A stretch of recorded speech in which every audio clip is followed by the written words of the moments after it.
또다시 자신을 붙잡기 위해서 부하들과 함께 나온 사울을 향해 다윗은 오히려 그 사울의 장막 앞으로 잠입해서 들어가게 됩니다.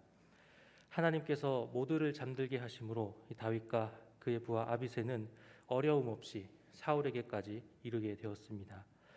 너무나 쉽게 사울에게 이른 이 상황을 보면서 함께 갔던 아비새는 하나님께서 사울을 다윗의 손에 넘기셨으니 이제 이 사울을 죽이자라고 이렇게 이야기하는 것을 봅니다. 그러나 다윗은 하나님께서 기름 부으신 자를 죽일 수가 없었지요. 기름 부은 자는 하나님만이 그 결정권을 가지고 계시기 때문입니다. 대신에 다윗은 사울의 머리맡에 두었던 이 창과 이 물병을 징표로 삼기 위해서 들고 나오게 됩니다.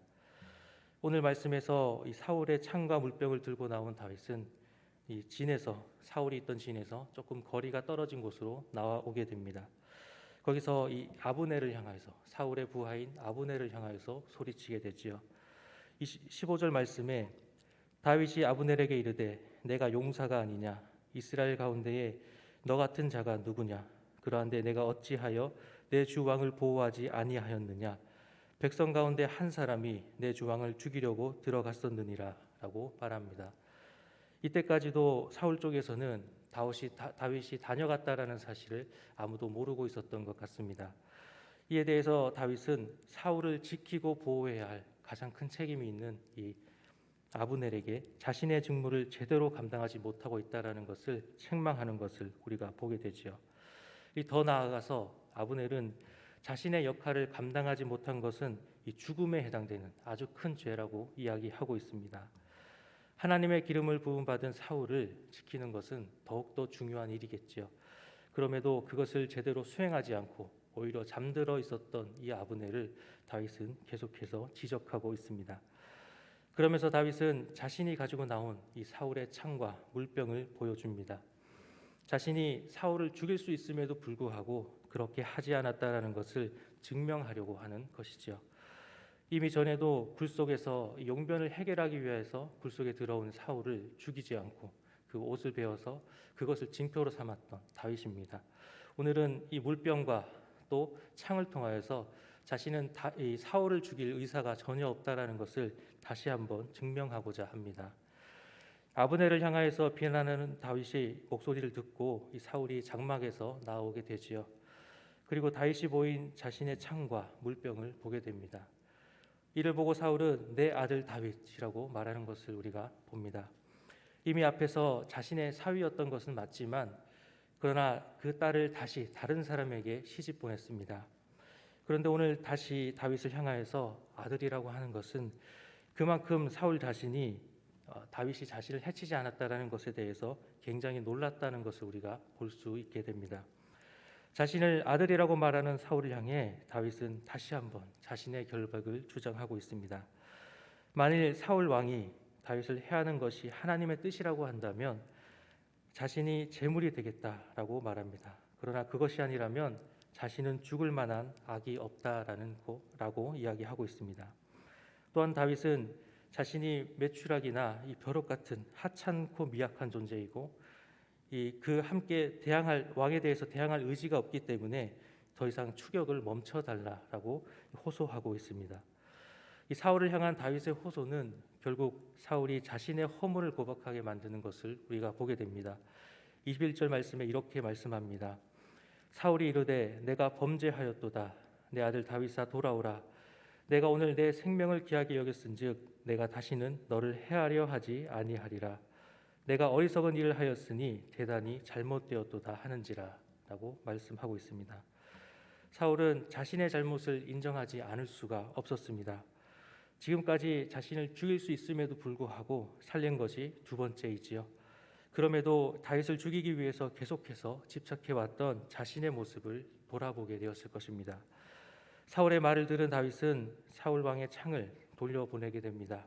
그리고 다시 한번 자신은 하나님께서 기름 부으신 자를 치지 않겠다라는 것을 선포하게 되지요. 23절에서 나는 손을 들어 여호와의 기름 부음을 받은 자 치기를 원하지 아니하였음이니이다 라고 말하고 있습니다. 이를 들은 사울 왕은 다윗을 축복해 주며 예루살렘으로 돌아가게 되는 것을 우리가 마지막 말씀에서 보게 됩니다. 그러나 여기서 이 사울 왕의 회개와 또 다윗을 향한 축복은 어쩌면 진심이 아니다라는 것을 우리가 이어지는 27장 1절 말씀에서 보게 됩니다. 사울은 여전히 다윗을 죽이려 했었고 다윗은 그 자리를 피하여서 도망하게 되지요. 우리는 이 다윗을 붙잡기 위해서 계속해서 쫓아다녔던 사울을 보고 있습니다.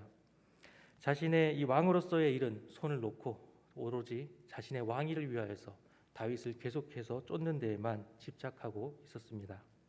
그 과정 가운데 오히려 다윗이 사위가 되기도 하고 다윗은 점점 더 점점 더 승승장구해가는 그러한 모습을 우리가 보게 되기도 했습니다. 이렇게 사울로부터 쫓기게 되는 그 10년의 시간 동안 다윗은 뚜렷한 목적지도 없이 쫓겨다녀야만 하는 그런 신세가 되기도 했습니다. 다윗은 그런 상황 가운데서도 사울을 죽일 수 있는 그 기회가 있었지만 너무도 완벽한 기회가 있음에도 불구하고 자신의 손으로 이 사울을 해치지 않았습니다. 바로 앞에서 죽일 수 있는 기회도 왔지만 사울을 해치지 않았습니다. 하나님의 기름 부으신 자를 죽이는 죄를 지울 수가 없었기 때문이지요. 이러한 다윗을 보며 사울은 내가 큰 일을 행하겠고 반드시 승리를 얻으리라라고 말합니다.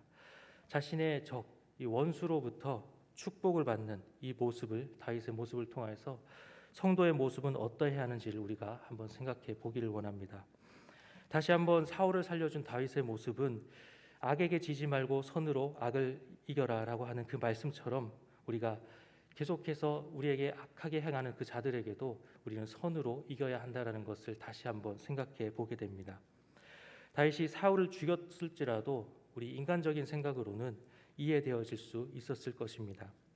끊임없이 자신을 괴롭히는 사울을 죽였다면 어쩌면 정당방위로 우리가 생각해 볼 수도 있었을 것입니다. 그러나 다윗은 지켜야 할 것을 알고 있었습니다. 기름 부음 받은 자는 하나님께 그 어떤 그 위치나 상황이 달려 있다라는 것을 우리가 계속해서 다윗의 그 생각을 보고 있습니다. 자신이 이 사울을 죽인다는 것은 하나님 앞에서 죄라는 것을 알고 있었다라는 것이지요. 다윗은 자신이 하지 않고 하나님께 맡기는 그 과정 가운데서 훈련되어지고 그 과정 가운데서 하나님을 신뢰하는 자로 거듭날 수 있었습니다. 사울로부터 축복을 받는 오늘 이 본문의 말씀까지 다윗은 인내하며 견뎌내며 하나님을 신뢰했습니다. 오늘 우리는 이 다윗의 모습을 보면서 우리도 악을 손으로 이겨낼 수 있는 또 그 가운데서 인내하며 승리할 수 있는 자가 되어지기를 간절히 소망합니다. 기도하겠습니다.